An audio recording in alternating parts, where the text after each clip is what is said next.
Odkąd przeprowadziłam się do Francji, minęły już 2 lata. Trudno uwierzyć w to, że czas mija tak bardzo szybko. I dzisiaj właśnie w tym filmiku chciałabym opowiedzieć Wam o tym, co lubię w tym życiu we Francji, a co lubię troszkę mniej, co trochę mniej mi odpowiada. A jeśli jeszcze mnie nie znasz, to mam na imię Ania, jestem nauczycielką języka polskiego jako obcego, a to jest Płynnie po polsku, kanał i podcast dla osób, które uczą się języka polskiego jako obcego.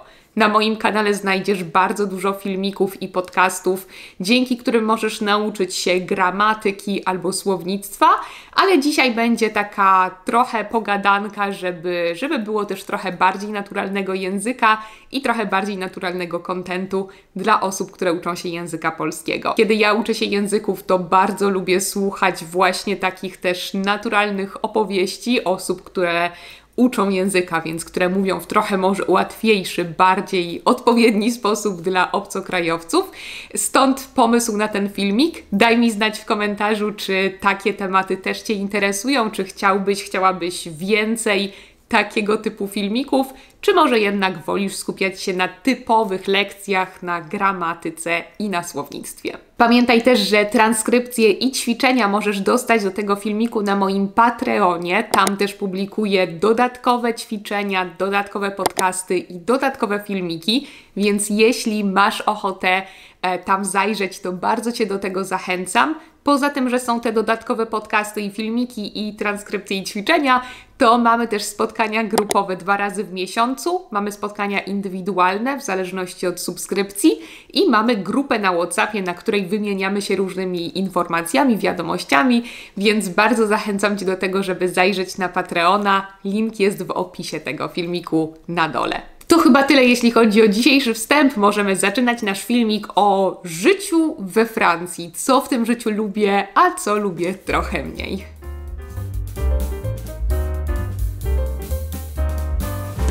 Zacznę od tego, co uwielbiam w życiu we Francji i jest to rytm posiłków. W Polsce mi tego brakuje. Oczywiście na początku, kiedy przyjechałam do Francji, to trochę tego nie rozumiałam i trochę wydawało mi się to dziwne, bo w Polsce każdy je kiedy chce. Ale teraz już po 2 latach doceniam to bardzo i brakuje mi tego, kiedy wracam do Polski, bo faktycznie jest o wiele łatwiej, kiedy wiemy, o której godzinie jemy i kiedy wiemy, o której godzinie jedzą inni i co jedzą. Dzięki temu nigdy nie ma takich dwuznacznych sytuacji, jak to może się zdarzyć w Polsce. Na przykład, kiedy spotykamy się z kimś, to wiemy, że jeśli spotykamy się o 18, to będziemy mieć aperitif na przykład. Jeśli spotykamy się o 12, to będzie to pewnie pora obiadowa. Natomiast kiedy spotykamy się z kimś w Polsce o 18, to musimy to uzgodnić, czy będziemy jeść, czy będziemy pić, czy nie będziemy w ogóle pić ani jeść. Może ktoś już jadł obiad wcześniej i szykuje się na kolację, a może nie je wcale kolacji, a może je później obiad. W Polsce naprawdę każdy je jak chce. Zdarzyło mi się już właśnie spotykać się ze znajomymi, gdzie nie było to uzgodnione i ktoś mówił, ja mam ochotę coś zjeść. Ktoś inny mówił, że nie, on to już nie je o tej godzinie, więc jest to naprawdę w rozsypce. W Polsce nie ma konkretnych godzin i trochę mi tego brakuje w tej chwili, więc widzę, że faktycznie ma to sens i wprowadza to dużą organizację dnia, co dla osób, które lubią organizację jak ja, jest naprawdę bardzo, bardzo przydatne. Może słuchaliście zresztą mojego podcastu, który nagrałam z Julią, która mieszka w Sztokholmie, moją koleżanką. Tam też trochę mówiłyśmy o tych godzinach posiłków, które są w Szwecji, we Francji i w Polsce. I opowiedziałam też jedną anegdotę o tym, jak to było, kiedy nie wiedziałam jeszcze, że tak to wygląda, albo wiedziałam, ale jeszcze nie do końca to rozumiałam i zostałam po prostu poczęstowana szklanką wody o godzinie 16, mimo że nie jadłam zbyt dużo, bo byłam po podróży. Jeśli nie słuchaliście tego podcastu, to koniecznie posłuchajcie, link wstawiam tutaj na górze tego filmiku. Kolejną rzeczą, którą bardzo, bardzo lubię we Francji, jest otwartość i przyjazność ludzi.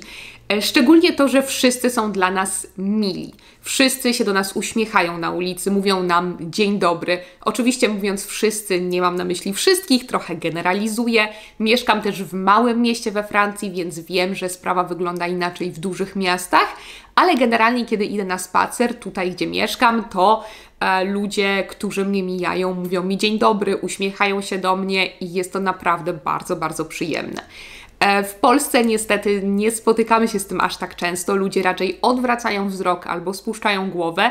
Jeśli się do kogoś uśmiechniemy albo powiemy mu dzień dobry na ulicy, chociaż go nie znamy, to może się to wydawać trochę dziwne dla osoby nieznajomej, nawet trochę przerażające. Ludzie w Polsce nie ufają sobie tak jak ludzie we Francji, dlatego lepiej unikać takich sytuacji. Dzięki temu też stosunkowo łatwo jest poznać znajomych i to jest, myślę, coś bardzo, bardzo ważnego, kiedy wyprowadzamy się do innego kraju, bo dzięki temu możemy czuć się zintegrowani bardzo szybko.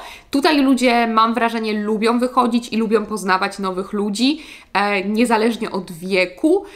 W Polsce jednak mamy coś takiego, przynajmniej z mojego środowiska, tak to odczuwam, że kiedy już mamy swój krąg znajomych, to nie za bardzo szukamy nowych znajomych. Kiedy już jesteśmy trochę starsi i już powiedzmy zorganizowaliśmy sobie to życie towarzyskie, to raczej nie będziemy wychodzić szukać znajomych, chyba że jakieś osoby bardzo ekstrawertyczne, nie chcę generalizować, ale generalnie Polacy nie są zbyt towarzyscy i nie wychodzą na to spotkanie innym ludziom, co może utrudniać integrację z obcokrajowców. Koniecznie dajcie mi znać w komentarzach, czy taka była Wasza sytuacja w Polsce, czy trudno było Wam poznać Polaków, czy może na odwrót, może to ja nie zdaję sobie sprawy z tego, jak otwarci są Polacy, może było Wam bardzo łatwo się zintegrować i bardzo szybko poznaliście nowych znajomych. Koniecznie dajcie mi znać, jestem bardzo ciekawa. Inną rzeczą, którą uwielbiam tutaj, są różnice między regionami i to, jak bardzo rozpowszechniona jest taka duma regionalna. Kiedy jeździmy do innych regionów, kiedy podróżujemy między regionami Francji, to mamy wrażenie, jakbyśmy podróżowali między różnymi państwami tak naprawdę, bo różne są krajobrazy, różne jest jedzenie, często różny jest dialekt i oczywiście kraj jest większy niż Polska, więc może trudno to porównywać. Krajobraz jest też trochę bardziej różnorodny niż w Polsce.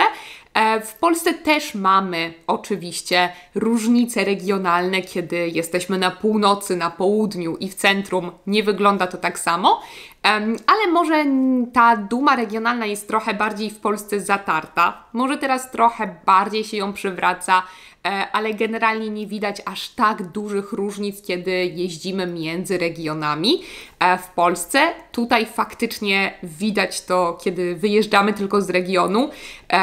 Też w architekturze to też myślę jest bardzo ładne, bardzo cieszy nasze oko, kiedy widzimy wszystkie budynki w takim samym stylu, szczególnie na wsi. I to jest kolejną rzeczą, którą bardzo, bardzo lubię we Francji, to jest jak wyglądają wsie, jak wyglądają małe miasteczka, to, że architektura jest bardzo estetyczna i to, że nikt nie będzie budować, nie wiem, zielonego bloku obok niebieskiego budynku, obok kamienicy z XII wieku. W Polsce na wsi wygląda to troszkę inaczej, więc jeśli pojedziecie do małych miasteczek czy wsi polskich, nie zawsze, ale w większości to nie ma tego estetycznego charakteru wsi, czego teraz trochę mi brakuje, kiedy pomieszkałam trochę we Francji. We Francji bardzo podoba mi się też kultura targów i kultura starych przedmiotów. To, że to, co jest stare, może być ładne, może być odnowione. To, że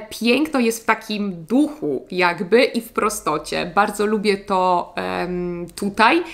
Czasem mam wrażenie, że w Polsce za bardzo dążymy do tego, żeby wszystko było nowe, odnowione, żeby nie było niczego starego, bo stare kojarzy się z czymś złym, z czymś brudnym, z czymś zaniedbanym. Tutaj nie do końca tak to wygląda i mimo, że na początku ta moja polska estetyka wychodziła trochę na jaw, bo też nie podobały mi się te stare przedmioty i stare rzeczy, to teraz po 2 latach, kiedy już się z tym obyłam, kiedy już napatrzyłam się na to i przyzwyczaiłam do tego, widzę to piękno ukryte w tych prostych, starych często rzeczach, w prostych aktywnościach też. Czasem są to też aktywności, nie tylko rzeczy materialne i myślę, że jest to coś pięknego tutaj i bardzo, bardzo mi się to podoba. Ale nie wszystko jest oczywiście tak bardzo pozytywne. Są też rzeczy, które podobają mi się trochę mniej i które funkcjonują o wiele lepiej w Polsce, więc absolutnie ten filmik nie powstał po to, żeby porównywać i krytykować mój kraj, do którego przyjazdu Was zachęcam. To, co nie podoba mi się najbardziej, to są oczywiście ceny. Mam wrażenie, że Francja jest bardzo drogim krajem, kiedy porównujemy też z innymi krajami ze strefy euro, czyli z Niemcami, czy z Włochami, czy z Hiszpanią. Mam wrażenie, że we Francji naprawdę ceny są wyższe. Ceny jedzenia, ceny wyjść do restauracji na przykład, w ogóle ceny wszelkich usług, jak na przykład fryzjer czy coś takiego. Ceny nieruchomości też są dosyć wysokie, mimo że w Polsce też jest inflacja i ceny przynajmniej w Warszawie są znacznie wyższe niż były, kiedy pamiętam, kilka lat temu, czy nawet 2-3 lata temu. To tutaj jednak te ceny, szczególnie żywności, mam wrażenie, są nieporównywalne z polskimi cenami. Ceny mięsa na przykład są bardzo wysokie. No niektórych owoców i warzyw tutaj rozumiem, że zależy to od tego, gdzie jesteśmy, bo tutaj inne owoce mogą być tańsze, a w Polsce te same owoce mogą być droższe, bo kraje, z których są dowożone, są dalej. Więc jeśli chodzi o owoce i warzywa, to zależy, ale no generalnie wszystko jest raczej droższe niż w Polsce, nawet niż w Warszawie, mimo że Warszawa jest stolicą i ceny też są wysokie, jak na zarobki Polaków, jak na tę średnią pensję w Polsce, więc to jest coś, co zdecydowanie mniej mi się podoba. Bardzo nie podobają mi się też strajki i to, jak kursują pociągi.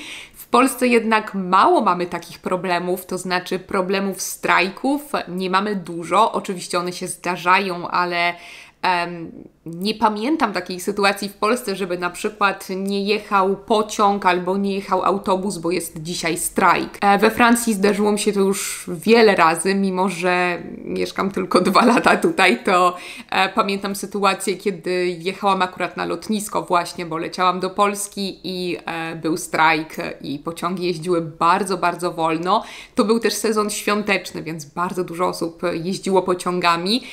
Jeździły pociągi wolniej niż zwykle i przez to, mimo że myślałam, że będę czekać bardzo długo na samolot, to ostatecznie ledwo zdążyłam tak naprawdę. Pamiętam inną sytuację, kiedy odprowadzałam na pociąg moją teściową, która jechała pociągiem i pociąg nie przyjechał. Trzeba było jechać na inny dworzec i jechać samochodem gdzieś zupełnie w inne miejsce. Pamiętam sytuację też, kiedy byłam na Erasmusie we Francji. Tak naprawdę codziennie zastanawiałam się, czy dzisiaj mój pociąg odjedzie, czy nie, czy trzeba będzie iść na inny, bo musiałam dojechać na uczelnię pociągiem. To jest coś, z czym w Polsce raczej nie mamy problemów, to znaczy jeśli idziemy na autobus czy na pociąg, to wiemy, że on przyjedzie o tej godzinie. Oczywiście zdarzają się wyjątki, oczywiście zdarzyło mi się w Polsce też czekać na autobus długo. Zdarzało się, że nie przyjechał czasem, bo były jakieś korki czy coś takiego, ale to są naprawdę wyjątki, szczególnie jeśli to są pociągi. Pociągi raczej dobrze kursują. Mam nadzieję, że się ze mną zgadzacie, bo może dawno nie jeździłam pociągami w Polsce, więc jeśli się ze mną nie zgadzacie, to dajcie mi znać w komentarzu. Bardzo, bardzo nie lubię też biurokracji tutaj. Oczywiście nie wiem, jak jest w Polsce z punktu widzenia obcokrajowca, bo dla mnie jako Polki wszystko w Polsce wydaje się łatwe, bo wiem, jak funkcjonuje system, więc może nie zdaję sobie sprawy z tego, że w Polsce też jest trudno z biurokracją. Ale tutaj faktycznie jest to dosyć skomplikowane, szczególnie, że system też tak wygląda, że wszystko załatwia się pocztą, więc wszystko trwa bardzo długo i jest to dosyć skomplikowane. Miałam wrażenie, że dla mnie, mimo że jestem z kraju Unii Europejskiej i teoretycznie powinno wszystko być proste, to wcale takie nie było i dopiero teraz po 2 latach czuję, że wszystko jest ugruntowane, wszystko jest stabilnie, wiem co jak funkcjonuje, ale też wciąż zdarzają mi się takie biurokratyczne problemy jeszcze teraz, więc to zabiera bardzo dużo czasu i bardzo dużo energii, której też potrzebujemy, kiedy znaleźliśmy się w innym kraju i potrzebujemy energii chociażby do tego, żeby poznać nowych ludzi, żeby poznać nowe miejsca i żeby jakoś oswoić się z faktem, że jesteśmy w innym kraju i w innym mieście. Jestem bardzo, bardzo ciekawa, czy Wy mieliście już podobne doświadczenia, może w Polsce, może gdzieś indziej. Dajcie mi koniecznie znać w komentarzu. A jeśli mieszkaliście już we Francji albo jesteście Francuzami, to też dajcie mi znać, czy zgadzacie się z tym, co powiedziałam, czy może macie inne zdanie na ten temat. Jestem bardzo, bardzo ciekawa i chętnie poznam Wasze opinie. Jeszcze raz przypominam Wam o Patreonie, gdzie znajdziecie transkrypcję i ćwiczenia do tego filmiku i dziękuję też z całego serca moim patronom, którzy mnie tam wspierają i którzy wspierają ten projekt, bo Patreon to tak naprawdę jedyna forma póki co wsparcia tego projektu. Bardzo, bardzo się cieszę, że tam jesteście i cieszę się, że ta nasza polska społeczność cały czas się rozwija, bo jest nam tam coraz więcej już, więc bardzo, bardzo Wam za to dziękuję i przypominam dla tych, których jeszcze tam nie ma, że Patreon, link do Patreona jest w opisie tego filmiku. A jeśli podobał Wam się ten filmik, to koniecznie pamiętajcie też o subskrypcji tego kanału, to też jest forma wsparcia tego projektu i o tym, żeby dać kciuki w górę. Dziękuję Wam bardzo za obejrzenie tego filmiku i widzimy się w kolejnych filmikach i słyszymy się w kolejnych podcastach. Trzymajcie się, pa pa!